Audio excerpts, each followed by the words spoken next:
કેમ છો ટેકનોસેવી મિત્રો તેમજ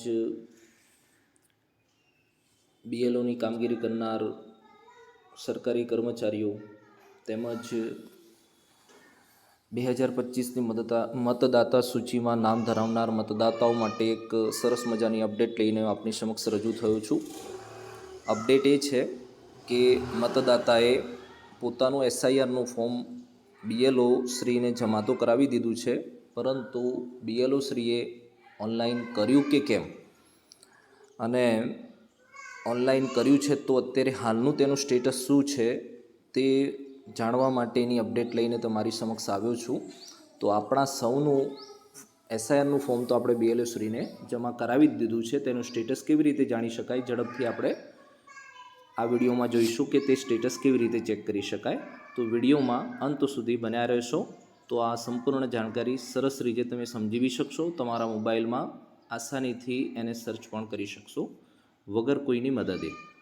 તો વિડીયોને આગળ ધપાવીએ છીએ. સૌથી પહેલાં આપણે ક્રોમ બ્રાઉઝરમાં જઈશું. ક્રોમ બ્રાઉઝરમાં ગયા પછી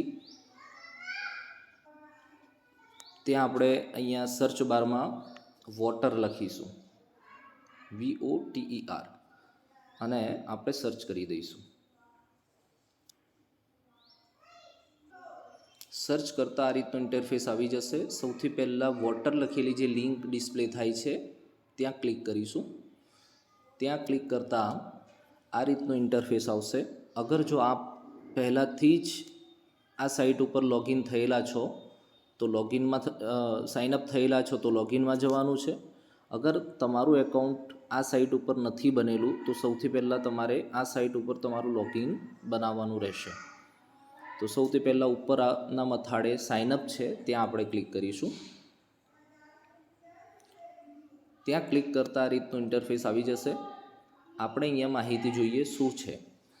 એમાં સાઇનઅપ બે રીતે થાય છે, એક તો મોબાઈલ દ્વારા અને એક છે ઈમેલ આઈડી દ્વારા અથવા એપિક આઈડી એટલે કે ચૂંટણી કાર્ડનો નંબર નાખ્યા પછી પણ તમે લોગિન થઈ શકો છો. અહીંયા સાઇનઅપનું ઓપ્શન છે ત્યાં સાઇનઅપ ઉપર ક્લિક કરીશું તો આપણી સમક્ષ આ રીતનું ઇન્ટરફેસ આવેલું છે.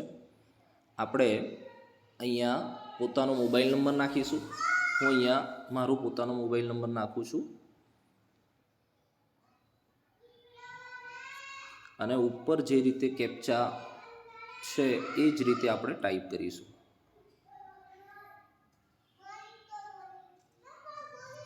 અને આપણે રિક્વેસ્ટ ઓટીપી ઉપર ક્લિક કરીશું.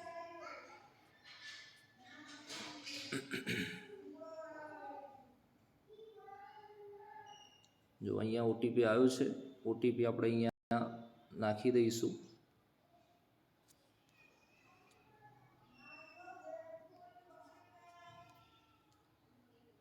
અને વેરીફાઈ એન્ડ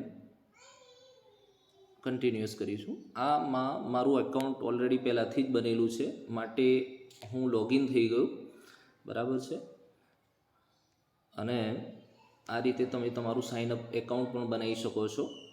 ઓકે, ત્યારબાદ આપણે સૌથી પહેલાં આ રીતનું ઇન્ટરફેસ આવી જાય લોગિન થયા પછી, એટલે આપણે અહીંયા જમણી સાઈડ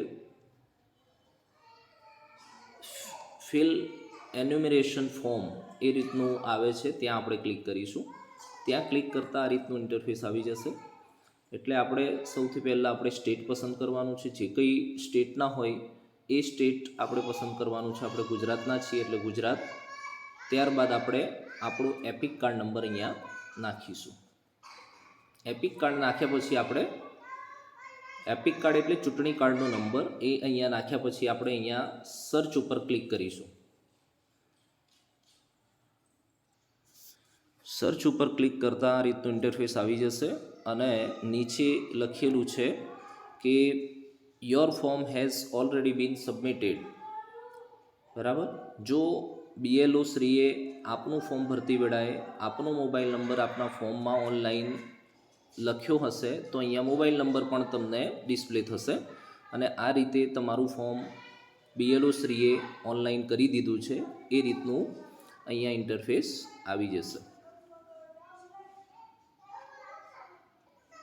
અગર જો આપ સર્ચ કરતાં આ રીતનું ઇન્ટરફેસ આવે તો સમજી જવું કે આપના BLO શ્રી દ્વારા આપનું ફોર્મ ઓનલાઈન થયેલું નથી. અગર ઓનલાઈન એમણે પ્રક્રિયા કરી છે તેમ છતાં પણ આ રીતનું ઇન્ટરફેસ આવે છે, તો એવું સમજવું કે BLO શ્રીએ તો ઓનલાઈન કર્યું જ છે, પરંતુ એ રિજેક્ટ થઈને ફરીથી ઓનલાઈન થવા માટે એની પ્રક્રિયા બાકી છે એવું જણાઈ રહ્યું છે.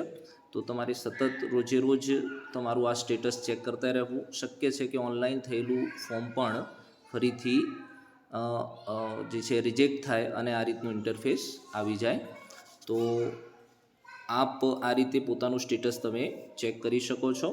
અને અન્ય વસ્તુ કે તમે પોતે પણ ઓનલાઈન તમારી માહિતી આ સાઇટ ઉપર જો તમારું ફોર્મ આ રીતે બતાવે જ્યારે સ્ટેટસ ચેક કરો ત્યારે કે ફોર્મ ઓનલાઈન નથી થયું, તો અહીંયા જ બધી જ વિગતો ભર્યા પછી તમારું આ ફોર્મ અહીંયા જ ઓનલાઈન તમે કરી શકો છો. પરંતુ એના માટે શરત એ છે કે તમારા ચૂંટણી કાર્ડ અને આધાર કાર્ડ બંનેની વિગત એટલે કે નામ સ્પેલિંગની દ્રષ્ટિએ અને લખાણની દ્રષ્ટિએ સેમ હોવું જોઈએ. પટેલ આગળ હોય તો પટેલ ચૂંટણી કાર્ડમાં પણ આગળ હોવું જોઈએ અને આધાર કાર્ડમાં પણ આગળ હોવું જોઈએ. જો આ બંને સેમ હશે તો તમે સરસ રીતે તમારી આ માહિતીને અહીંયા તમે ઓનલાઈન કરી શકશો. જો ચૂંટણી કાર્ડ અને આધાર કાર્ડ બંનેમાં તમારા નામ અલગ અલગ હશે, સ્પેલિંગ મિસ્ટેક હશે, તો તમે તમારું ગણતરીનું ફોર્મ એટલે કે આ SIRનું ફોર્મ અહીંથી આ સાઇટ ઉપરથી ઓનલાઈન કરી શકશો નહીં.